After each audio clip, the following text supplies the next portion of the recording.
വേണ്ടിയിട്ട് ഐതിഹാസിക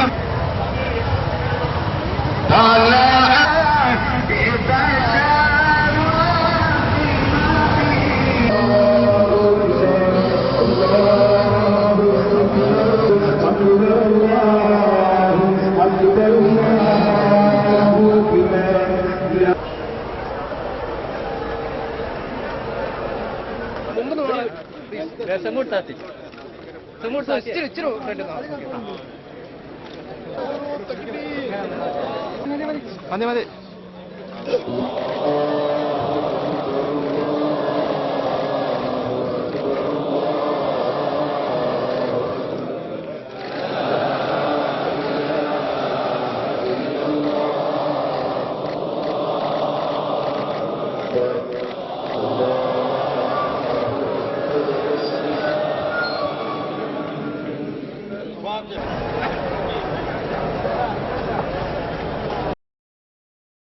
സാംസ്കാരിക കേരളത്തിന്റെ വൈജ്ഞാനിക ഭൂപടത്തിൽ നിറസാന്നിധ്യമായി പ്രോജ്വലിച്ചു നിൽക്കുന്ന ശക്തമായ മേൽവിലാസമാണ് മർക്കസു സഖാഫത്തി സുന്നിയ.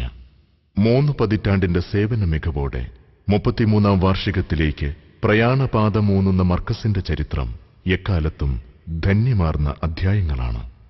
സമകാലിക ലോകത്തിന്റെ ചിന്താപഥങ്ങളിൽ അവബോധത്തിന്റെ ഉത്തമ മൂല്യങ്ങൾ അറിവനുഭവങ്ങളായി പകർന്നു നൽകിയാണ് മർക്കസ് അതിന്റെ ജൈത്രയാത്രയ്ക്ക് തുടക്കം കുറിച്ചത്.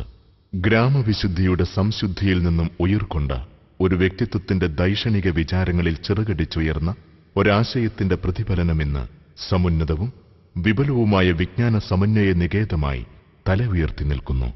സാംസ്കാരിക ലോകത്തിന്റെ വിളനിലവും ചരിത്രാനുഭവങ്ങളുടെ ബൃഹത് പ്രപഞ്ചത്തിൽ ദൃശ്യവിസ്മയത്തിന്റെ ചിരന്തന ചിത്രവുമാണിന്ന് മർക്കസ്.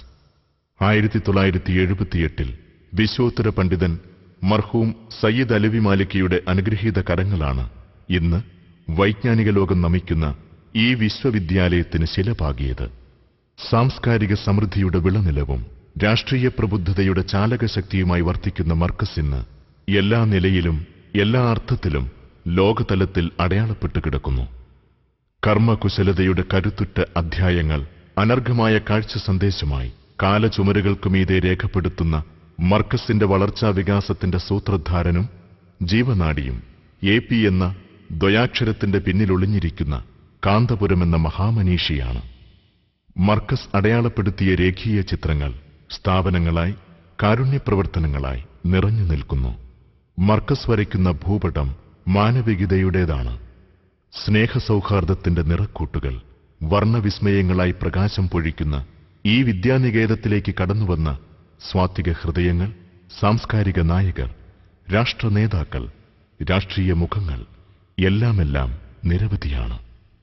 ഭാരതത്തിന്റെ വൈജാത്യങ്ങളെയും വൈവിധ്യങ്ങളെയും ദേശീയോദ്ഗ്രഥനത്തെയും ഇസ്ലാമിക ബഹുസ്വരതയുടെ അളവുകോലിലൂടെ നോക്കിക്കാണാനും നാനാത്വത്തിൽ ഏകത്വമെന്ന സങ്കല്പത്തെ ആദരിക്കാനും മർക്കസിനായിട്ടുണ്ട്. കാന്തപുരമെന്ന ആദരണീയനായ പണ്ഡിത പ്രവരൻ ഒരു മഹാജനപദത്തെ വഴി നടത്തിയത് സമകാലിക ലോകത്തിന്റെ നേർപാതകളിലേക്കും നേരറിവുകളിലേക്കുമായിരുന്നു. ആ ദൈക്ഷണിക സഞ്ചാരത്തിന്റെ പ്രതിഫലനമായി മർക്കസ് അതിന്റെ ചിറകുകൾ ലോകത്തിന്റെ മേൽ വിരിക്കുന്നു, പുതിയൊരു ലോകത്തിന്റെ വീണ്ടെടുപ്പിനുള്ള സന്ദേശമായി. സമ്മേളന നഗരിയിലെ ഇന്നത്തെ ദൃശ്യങ്ങളിലൂടെ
بمحض فضلك يا أرحم الراحمين.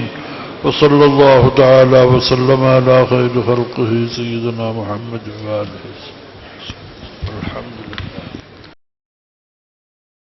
It is a matter of honor and high privilege to welcome our honorable guests and the audience to the inaugural session of 33rd anniversary and 15th convocation program of Jamia Markaz Thaqafat Sunniya Islamic Cultural Center. Established in 1978, Markaz has now grown up to a well-known, reputed socio-cultural, educational and charitable foundation which is catering about 10,000 students at a time. A good portion of the students being orphans and destitutes, and they are from all parts of the country. Also at present, hundreds of institutions of various nature functioning in Kerala and outside Kerala in various states of India has been affiliated to Markaz. And members of the Jamia Markaz for their outstanding work to diverse field, and thank them for inviting me to participate in this historical function. Before I came here, I had a very poor knowledge about Markaz, I must admit. But after I came here, the ideal which Abu Bakr and his associates has taken up in his hand and then tried to promulgate the whole of India from this great institution is something which is very laudable. Education is and for fighting for social revivalism.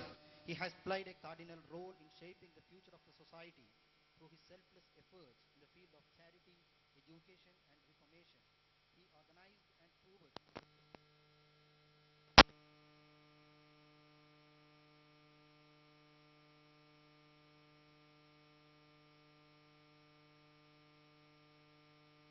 Let me invite Sheikh Abu Bakr Ahmed for introductory speech.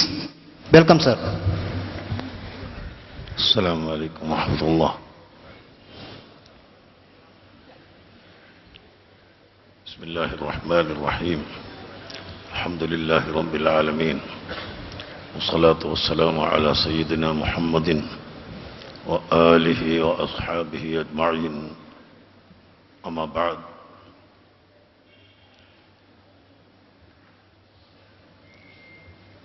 أصحاب المعالي والفضيلة والسعادة،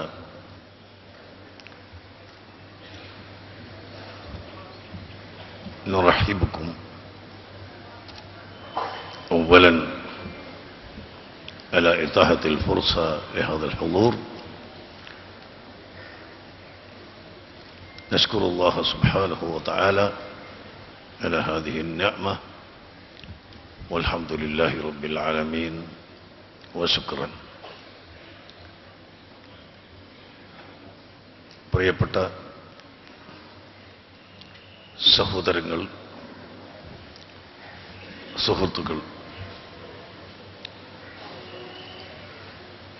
അർഹമുർ-റഹീമായ അല്ലാഹു സുബ്ഹാനഹു വ തആല അവന്റെ സാബിഖായ ഖളാ അനുസരിച്ച് 33 വർഷം മുമ്പ് ഈ കാണുന്ന സ്ഥലം വിജനമായിരുന്നു. വിദ്യാഭ്യാസ കേന്ദ്രമില്ലാത്ത, സാംസ്കാരിക കേന്ദ്രങ്ങളില്ലാത്ത, പുരോഗതിയുടെ യാതൊരു മാർഗവുമില്ലാത്ത ഒരു പ്രദേശമായിരുന്നു. ഈ പ്രദേശത്ത് അല്ലാഹുവിൻ്റെ സഹായത്താൽ നമ്മുടെ മഹാത്മാരായ സാദാത്തുക്കളുടെയും പണ്ഡിതന്മാരുടെയും വലോദരയിൽ നിന്ന് ഉരുത്തിരിഞ്ഞതനുസരിച്ച് 1978 ശിലയിട്ട് പ്രവർത്തനമാരംഭിച്ച ഈ സ്ഥാപനത്തിൽ ഇതുവരെയായി ഈ 33 വർഷം കൊണ്ട് ഏകദേശം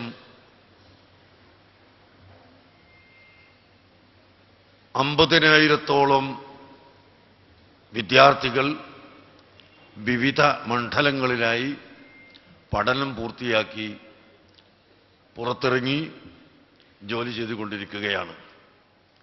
അതിൽ മതവിദ്യ അഭ്യസിച്ച് മതപണ്ഡിതന്മാരായി പ്രവർത്തിക്കുന്നവരുണ്ട്. മറ്റ് സാങ്കേതിക വിദ്യയുടെ ഉന്നത സ്ഥാനത്തെത്തി അങ്ങനെ ജോലി നോക്കുന്നവരുണ്ട്. ഈ 50,000-ഓളം വരുന്ന വിദ്യാർത്ഥികളിൽ തന്നെ ഏകദേശം 10,000-ഓളം അനാഥ കുട്ടികളായിരുന്നു, യതീമുകളായിരുന്നു ഇവിടെ നിന്ന് പഠിച്ച് പുറത്തുപോയത് എന്ന് ഓർമ്മപ്പെടുത്തുന്നു. ഇപ്പോൾ വീടുകളിൽ വച്ച് നാം വളർത്തിക്കൊണ്ടിരിക്കുന്ന 1500-ഓളം ഓർഫൻ കെയർ വിദ്യാർത്ഥികൾ 2 വയസ്സ് മുതൽ 8 വയസ്സ് വരെയുള്ള പിഞ്ചുമക്കളെ അവരുടെ വീട്ടിൽ വെച്ച് തന്നെ ഉമ്മ, സഹോദരൻ, സഹോദരി എന്നിവരുടെ മടിത്തട്ടിൽ വളർത്തുകയും അവർക്കാവശ്യമായ സൗകര്യങ്ങൾ മർക്കസ് ചെയ്തു കൊടുക്കുകയും ചെയ്യുന്നു. അങ്ങനെ ഇന്ത്യയുടെ എല്ലാ ഭാഗത്തുമുള്ള 1500-ഓളം യതീം കുട്ടികൾ ഉൾപ്പെടെ 2500-ഓളം യതീം കുട്ടികൾ ഇപ്പോൾ മർക്കസിൻ്റെ സംരക്ഷണത്തിൽ ഉണ്ട്.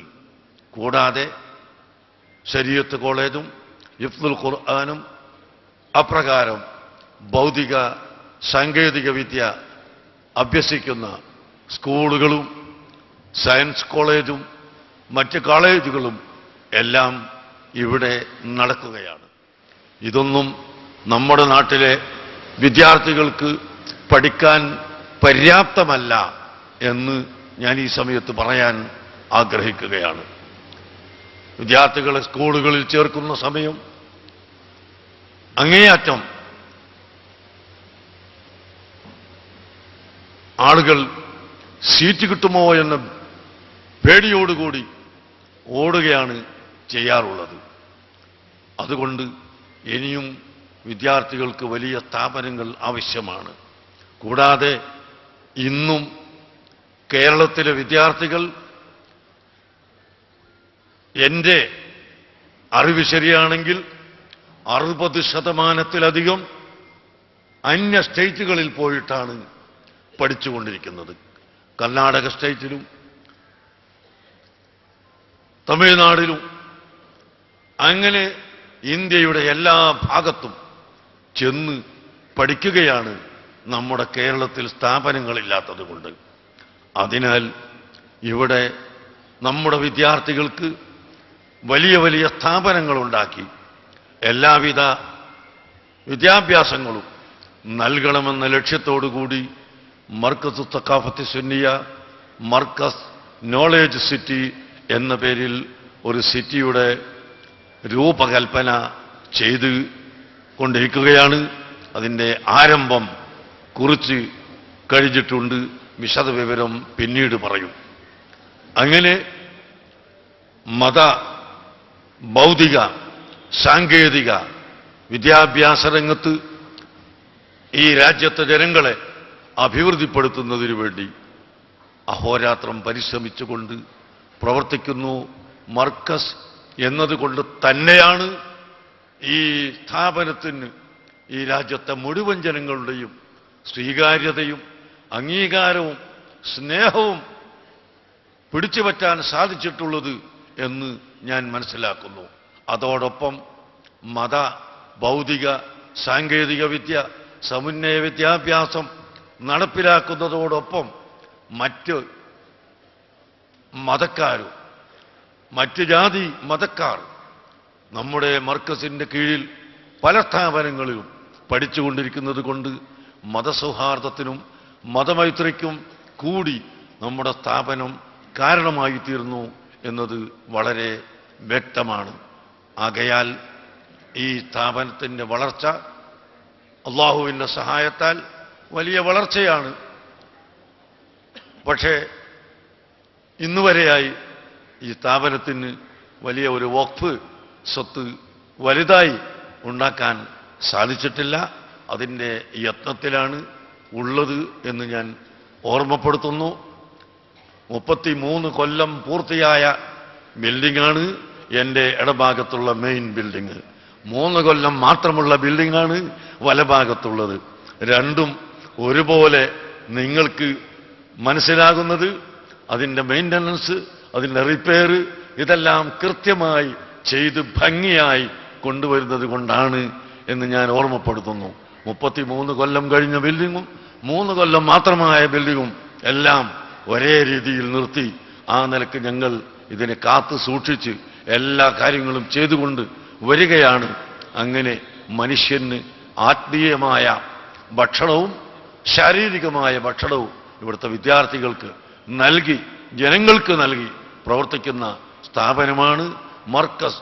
അതുകൊണ്ട് നിങ്ങളുടെ എല്ലാവരുടെയും സഹായം അഭ്യർത്ഥിക്കുന്നു, സഹകരണം പ്രതീക്ഷിക്കുന്നു.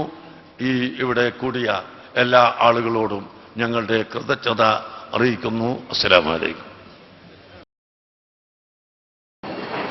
ഇന്ദിരാഗാന്ധി നാഷണൽ ഓപ്പൺ യൂണിവേഴ്സിറ്റിയുമായി എഫിലിയേറ്റ് ചെയ്തിട്ടുള്ള മർക്കസ് ഇഖ്റാം കമ്മ്യൂണിറ്റി കോളേജിന്റെ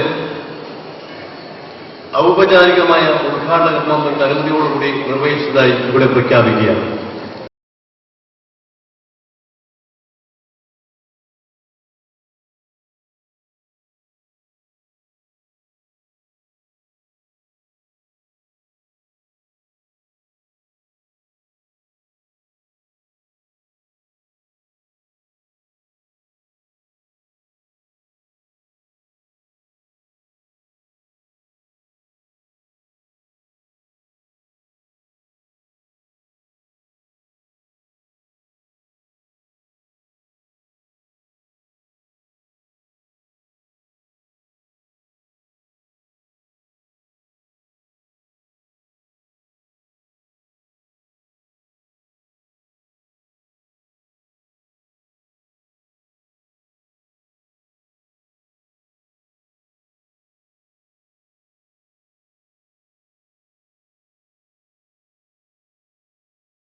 To grow into a superpower, it has to grow through the education and a quality human resource.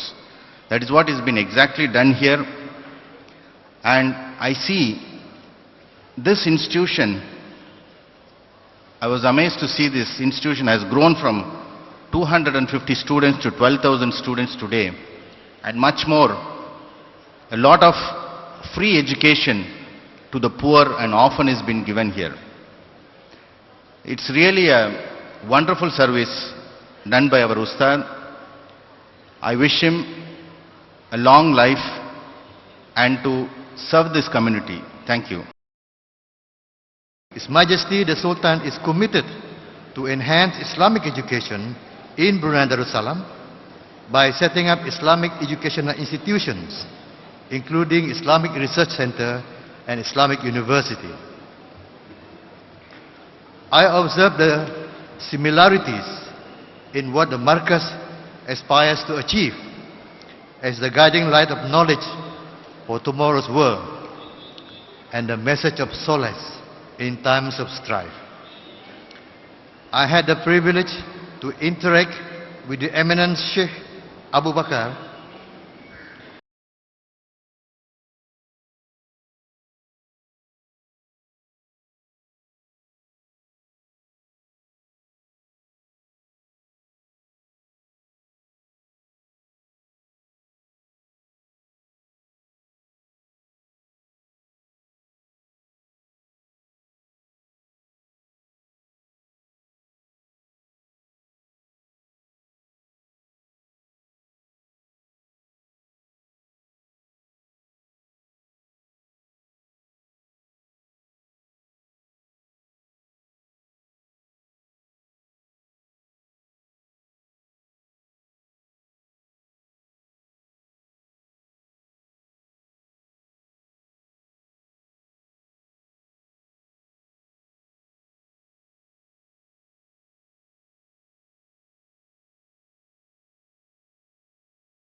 it's also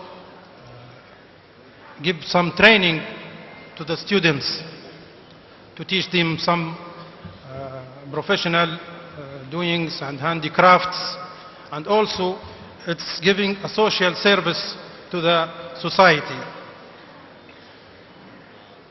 I can say it's a success story, and it can be it's an example can be followed from others inside India and outside India. I take this opportunity to congratulate you for this event and for this nice organization, and I thank you again to give me this opportunity to be with you and to participate in this great event. ഉന്നതരായ വ്യക്തിത്വങ്ങളുള്ളതുകൊണ്ട് ഏറെ നിയന്ത്രണങ്ങൾ ഏർപ്പെടുത്തേണ്ടി വന്നിട്ടുണ്ട്. നിരവധി അറബി ഷെയ്ഖുമാർ, നേതാക്കൾ, പ്രഭാഷകർ എല്ലാം ഇവിടെ എത്തിച്ചേർന്നിട്ടുണ്ട്. നാളെയും മറ്റന്നാളും നടക്കുന്ന പരിപാടികളിൽ അവരുടെ എല്ലാം പ്രഭാഷണങ്ങൾ ഉണ്ടാകും. പ്രത്യേകിച്ച് ഈ സമ്മേളനത്തിൻ്റെ ഏറ്റവും പ്രധാനപ്പെട്ട അതിഥിയായ ഈജിപ്തിലെ grand Mufti his excellency doctor Ali ജുമ നാളെ 9 മണിക്ക് എയർപോർട്ടിൽ എത്തിച്ചേരുകയാണ്. വിദ്യാഭ്യാസ രംഗത്ത് അത് എല്ലാ മേഖലകളിലും, ആരോഗ്യരംഗത്താണെങ്കിലും എഞ്ചിനീയറിംഗ് മേഖലയിലാണെങ്കിലും മറ്റു വിദ്യാഭ്യാസ രംഗത്താണെങ്കിലും ആത്മീയപരമായ പഠനത്തിലാണെങ്കിലും അങ്ങേയറ്റം നേതൃത്വപരമായ പങ്കാണ് എ പി ഉസ്താദിൻ്റെ നേതൃത്വത്തിൽ. ഇവിടെ മാത്രമല്ല, ഇതതിൻ്റെ ഏറ്റവും പ്രധാനപ്പെട്ട ഒരു കേന്ദ്രമാണ്. നമ്മുടെ കേരളത്തിൽ മാത്രമല്ല മറ്റു സംസ്ഥാനങ്ങളിൽ നടക്കുന്നത്. ഈ മർക്കസ് എന്ന് പറയുന്ന ഈ വലിയ അള്ളാഹുവിൻ്റെ അനുഗ്രഹമുള്ള ഈ സ്ഥാപനവും ഈ പ്രവർത്തനങ്ങളും വഴി ദീനിൻ്റെ കാര്യത്തിൽ മാത്രമല്ല മറ്റ് ശാസ്ത്ര സാങ്കേതിക രംഗങ്ങളിൽ വിശ്വാസം മുറുകെ പിടിച്ചുകൊണ്ടുള്ള പ്രവർത്തനങ്ങളിൽ ഒട്ടേറെ പ്രഗത്ഭരെ പഠനം പൂർത്തീകരിച്ച് മുന്നോട്ട് കൊണ്ടുവരാൻ ഈ വലിയ പ്രസ്ഥാനത്തിന് കഴിഞ്ഞിട്ടുണ്ട്. നിസ്വാർത്ഥനും നിഷ്കളങ്കനും ദീർഘദൃഷ്ടിയുള്ള പണ്ഡിത കേസരിയുമായ മൗലാന കാന്തപുരം അബൂബക്കർ മുസ്ലിയാർ അദ്ദേഹത്തിൻ്റെ ആ ആത്മാർത്ഥമായ നേതൃത്വം കൊണ്ടും ഈ സ്ഥാപനം 33 വർഷം കൊണ്ട് ഒരു 300ഓളം വർഷത്തിൻ്റെ വളർച്ച എത്തിച്ചു എന്നുള്ളതാണ് യാഥാർത്ഥ്യം.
ജനങ്ങൾക്ക് എല്ലാ കാര്യങ്ങൾക്കും പരിഹാരമുണ്ട് എന്ന് നിർദ്ദേശിച്ച പരിശുദ്ധ ദീനുൽ ഇസ്ലാം വിഭാവനം ചെയ്ത മാർഗമാണ് മർക്കസുസ് സഖാഫത്തി സുന്നിയയുടെ സമ്മേളനത്തിൻ്റെ ഭാഗമായി ഇവിടെ ഒരുക്കിയ മെഡിറ്റേഷൻ ക്യാമ്പ്. ധ്യാനത്തിൻ്റെ, പ്രാർത്ഥനയുടെ ഈ സദസ്സിൽ സമ്മേളിച്ച ഓരോ വ്യക്തിയുടെയും മനസ്സിൽ 1000 ആശകളുണ്ട്.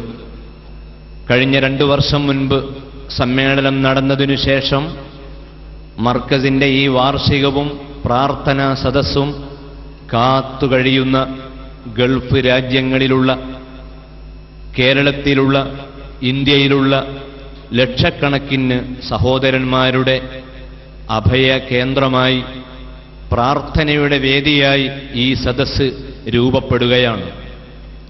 കണ്ണീർ വാർത്തുകൊണ്ട് സാദാത്തുക്കൾ പ്രാർത്ഥിക്കുന്ന പ്രാർത്ഥനയ്ക്ക് ആമീൻ പറയാൻ പാവപ്പെട്ട യതീമുകളും മുതഅല്ലിമീങ്ങളും ദുആ ചെയ്യുന്ന ഈ മജ്ലിസിൽ പങ്കെടുക്കാൻ നിൽക്കാനോ നടക്കാനോ കഴിയാത്ത എത്രയോ ആയിരങ്ങൾ ഈ മജ്ലിസിൽ ഒഴുകിയെത്തിയിട്ടുണ്ട്. റോഡിന്റെ എല്ലാ ഭാഗങ്ങളും ബ്ലോക്കായി കിടക്കുകയാണ്. ധാരാളം ആളുകൾ ഈ വേദിയിലേക്ക് ഒഴുകിക്കൊണ്ടിരിക്കുമ്പോൾ ഈ സദസ്സിലേക്ക് എത്താൻ അവർ പ്രയാസപ്പെടുമ്പോഴും അള്ളാഹുവിൻ്റെ അനുഗ്രഹം കൊണ്ട് അവരുടെ ആഗ്രഹങ്ങൾ, അവരുടെ ആവശ്യങ്ങൾ റബ്ബ് പൂർത്തിയാക്കും. ഖുൽ മാ യഅബഉ ബികും റബ്ബി ലൗലാ ദുആഉകും. നിങ്ങളുടെ പ്രാർത്ഥനകളില്ലായെങ്കിൽ നിങ്ങളുടെ രക്ഷാകർത്താവ് നിങ്ങളെ പരിഗണിക്കുകയില്ല എന്ന വിശുദ്ധ ഖുർആന്റെ വാക്യത്തെ അന്വർത്ഥമാക്കിക്കൊണ്ട് സ്വീകാര്യതയുള്ള, കബൂലിയത്ത് ഉള്ള, സൽക്കർമ്മങ്ങളിൽ യാതൊരു കുറവും വരുത്താത്ത, പാപങ്ങൾ തീരെ ചെയ്യാത്ത, പാപമെന്താണ് എന്നറിയാത്ത കുട്ടികളും വലിയവരുമടക്കമുള്ള ഈ ലക്ഷങ്ങൾ ഈ മജ്ലിസിൽ വെച്ച് പ്രാർത്ഥനയിലേക്ക് പ്രവേശിക്കുകയാണ്. പ്രാർത്ഥനയോടൊപ്പം ഉലമാക്കളുടെ ഉപദേശങ്ങളും ജനങ്ങൾ കാതോർക്കുകയാണ്. ഭക്ഷണത്തിൻ്റെ കാര്യം പറഞ്ഞപ്പോൾ എല്ലാവരുടെയും ശരീരം ഒരു ചെറിയ ആനന്ദം വന്നുവല്ലോ. കാരണം 11 മണി വരെയോ അതിലധികമോ സമയം ഇവിടെ ഇരിക്കുമ്പോൾ ഞങ്ങൾക്ക് ഭക്ഷണം കിട്ടുമോ എന്ന് ആഗ്രഹിക്കുന്നവരാണ് മനുഷ്യന്റെ ശരീരം. നിങ്ങൾ കുറ്റമല്ല.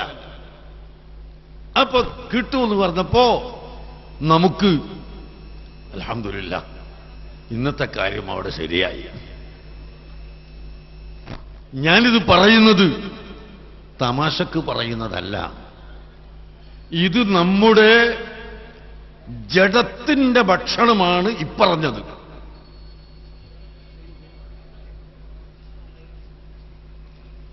ജഡത്തിന്റെ ഭക്ഷണമാണ് ഇപ്പറഞ്ഞത്. എന്നാൽ ഞാൻ വെറും ഒരു ജഡം മാത്രമാണോ? അല്ല. നിങ്ങൾ ജഡം മാത്രമാണോ? അല്ല. ഈ ജഡത്തിൽ ആത്മാവ് ഉണ്ട്. അൽ ജസദു വർ-റൂഹ്. ശരീരവും ആത്മാവും രണ്ടും കൂടി ചേർന്നതാണ് നമ്മുടെ ശരീരം. ഈ ശരീരത്തിൽ തന്നെ കൽബ്, ഹൃദയം എന്ന ഒരു ഭാഗമുണ്ട്. ആ ഭാഗത്തിന്റെ ഇരിപ്പിടവും അതിന്റെ പ്രത്യേകമായ ബന്ധവും റൂഹിനോടാണ്, ആത്മാവിനോടാണ്. നമ്മുടെ ശരീരം അത് മാത്രമല്ല. നാം ജിസ്മ് നിങ്ങൾ കാണുന്നില്ലേ? ശരീരത്തിൽ നിന്ന് റൂഹ് പുറത്തു പോയാൽ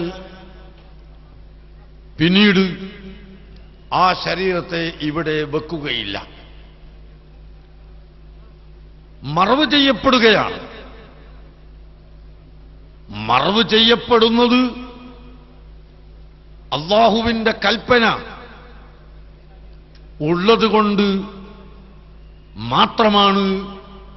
അമ്പിയാക്കളെ സംബന്ധിച്ച് അങ്ങനെ ചെയ്യുന്നത് ഒരു നബിയുടെ ജഡം മറവ് ചെയ്തിട്ടില്ല എങ്കിലും ആ ജഡം പൊട്ടിക്കീറുകയില്ല, പഴുത്തു പോവുകയില്ല, മണം വെക്കുകയില്ല, ദ്രവിച്ചു പോവുകയില്ല. മണ്ണിൽ വച്ചാലും അമ്പിയാക്കളുടെ ശരീരം മണ്ണ് തിന്നുകയില്ല. എന്നാൽ പോലും അങ്ങനെ മണ്ണ് തിന്നാത്ത, ദ്രവിച്ചു പോകാത്ത, കേടുവരാത്ത മഹത്മാരായ അമ്പിയാക്കളുടെ ശരീരം പോലും അതാ മണ്ണിന്റെ ഉള്ളിൽ മറവ് ചെയ്യുകയാണല്ലോ മരണപ്പെട്ടു കഴിഞ്ഞാൽ. അപ്പോൾ ആത്മാവ് അത് മനുഷ്യന്റെ ശരീരത്തിൽ വളരെ പ്രധാനമായ ഘടകമാണ്. ഓ മക്കളെ, ദിക്റിന്റെ മജ്‌ലിസിൽ വന്ന, ദിക്റിന്റെ മജ്‌ലിസിൽ ഒരുമിച്ച് കൂടിയ എന്നോടും നിങ്ങളോടും ഞാൻ ഓർമ്മപ്പെടുത്തുന്നു, ഈ ജസദിന്റെ, ശരീരത്തിന്റെ ആവശ്യങ്ങൾ നിർവഹിക്കാൻ ഇവിടെ എന്തെല്ലാം സംവിധാനങ്ങളാണുള്ളത്, എന്തെല്ലാം സംവിധാനങ്ങളാണുള്ളത്. വെള്ളം കൊടുക്കാൻ ഒരു മന്ത്രി, ഭക്ഷണം കൊടുക്കാൻ വേറെ മന്ത്രി, റോഡ് ഉണ്ടാക്കാൻ മറ്റൊരു മന്ത്രി, ചികിത്സ ചെയ്യാൻ വേറെയൊരു മന്ത്രി, അങ്ങനെ ഓരോ ഇനത്തിനും മന്ത്രിമാരും സെക്രട്ടറിമാരും വകുപ്പുകളും ഇവിടെ പ്രവർത്തിച്ചുകൊണ്ടിരിക്കുന്നു. നമ്മുടെ ഈ ബാഹ്യമായ ശരീരം, ബാഹ്യമായ ജഡം അതിന് കേടുവരാതിരിക്കാൻ ഇന്ന് നമ്മുടെ ഈ ദിക്റിന്റെ മജ്‌ലിസിൽ പല മഹാന്മാരും സഹായം ചെയ്തതുകൊണ്ട്, മാംസവും അരിയും മറ്റ് സാധനങ്ങളുമെല്ലാം തന്നതുകൊണ്ട്, വളരെ കഠിനാധ്വാനം ചെയ്ത് നമ്മുടെ പ്രവർത്തകന്മാർ ഭക്ഷണം പാകം ചെയ്തിട്ടുണ്ടെങ്കിൽ, തന്നിട്ടുണ്ടെങ്കിൽ, അതുകൊണ്ട് നമ്മുടെ ശരീരത്തിനാണ് വിശപ്പ് അടങ്ങുന്നത് കേട്ടോ. അതേസമയത്ത് പ്രിയപ്പെട്ട സഹോദരങ്ങളെ, നമ്മുടെ ആത്മാവിന് ഭക്ഷണം വേണം, ആത്മാവിന് വെള്ളം വേണം, ആത്മാവിന് മരുന്ന് വേണം, ആത്മാവിന് എല്ലാ ചികിത്സയും വേണം, ആത്മാവിന് ആവശ്യമായ മുഴുവൻ പാനീയങ്ങളും നമ്മൾ കൊടുക്കണം, ആത്മാവിന് ആവശ്യമായ ഭക്ഷണം കൊടുക്കണം. അപ്പോൾ മാത്രമാണ് നമ്മുടെ ആത്മാവ് ജീവനോടുകൂടി നിൽക്കുന്നത് കേട്ടോ. ശ്രദ്ധിച്ച് മനസ്സിലാക്കണം. ശരീരത്തിന് ആവശ്യമായ വെള്ളവും വെളിച്ചവും ഭക്ഷണവും സൗകര്യവും കൊടുക്കുമ്പോൾ ശരീരം സന്തോഷിക്കുന്നത് പോലെ, അത് കൊടുക്കാതിരുന്നാൽ നമ്മുടെ ശരീരത്തിന് ദുഃഖവും വേദനയും ഉണ്ടാക്കുന്നത് പോലെ നമ്മുടെ ആത്മാവിന് നാം വെളിച്ചം കൊടുക്കണം. നമ്മുടെ കൽബിന് നമ്മൾ വെളിച്ചം കൊടുക്കണം. ആ കൽബിന് വെളിച്ചം കൊടുത്തിട്ടില്ലെങ്കിൽ, ആത്മാവിന് വെളിച്ചം കൊടുത്തിട്ടില്ലെങ്കിൽ, അതാ ഫവൈലുൽ ലിൽ ഖാസിയത്തി ഖുലൂബുഹും, ഹൃദയം കറുത്തുപോയ, ഹൃദയം കറുകറുത്തുപോയ ആളുകൾക്ക് അല്ലാഹുവിന്റെ കഠിന കഠോരമായ ശിക്ഷയുണ്ടെന്ന് ഖുർആൻ പഠിപ്പിക്കുന്നു. കല്ലാ ബൽ റാന അലാ ഖുലൂബിഹിം, അല്ലാഹു തആല പഠിപ്പിക്കുന്നു. അതാ ചില മനുഷ്യരുടെ ഹൃദയത്തിൽ ചേറ് പുരണ്ടു പോയിരിക്കുന്നു, കേടുകൾ വന്നു പോയിരിക്കുന്നു, വളരെ മോശമായത് അവന്റെ കൽബിൽ വന്ന് അതാ അടഞ്ഞിരിക്കുന്നു. ആ കൽബിലേക്ക് നല്ലത് കടക്കുകയില്ല. അങ്ങനെ കറുത്തുപോയ ഹൃദയം, നഊദു ബില്ലാഹ്, ആ ഹൃദയത്തിന് ഉടമത്തന്നെ വലിയ ശിക്ഷയാണ്. നരകമാണ് ഉള്ളതെന്ന് അല്ലാഹു പറയുന്നു. അതുകൊണ്ട് തന്നെ ഹബീബായ നബി സല്ലല്ലാഹു അലൈഹി വസല്ലമ തങ്ങൾ അല്ലാഹുമ്മ സക്കി ഖൽബി, എന്റെ കൽബിനെ ശുദ്ധിയാക്കണം അല്ലാ. അല്ലാഹുമ്മ ആതി അൻഫുസനാ തഖ്വാഹാ വസക്കിഹാ ഖൈറു മൻ സക്കാഹാ. അല്ലാഹ് വസക്കിഹാ ഖൈറു മൻ സക്കാഹാ, ഞങ്ങളുടെ കൽബിനെ നീ ശുദ്ധിയാക്കണം. അന്ത ഖൈറു മൻ സക്കാഹാ, ഹൃദയത്തെ ശുദ്ധിയാക്കുന്ന ഏറ്റവും ഉടമസ്ഥന നീ തന്നെയാണ് അല്ലാ എന്ന് അല്ലാഹുവിനോട് ദുആ ചെയ്യുന്നു. ഹബീബായ നബി സല്ലല്ലാഹു അലൈഹി വസല്ലം തങ്ങൾ ഹൃദയത്തിൽ യാതൊരു കേടുമില്ലാത്ത, ഒരു ചെറിയ ചെറിയ ചെറിയ കേടുപോലുമില്ല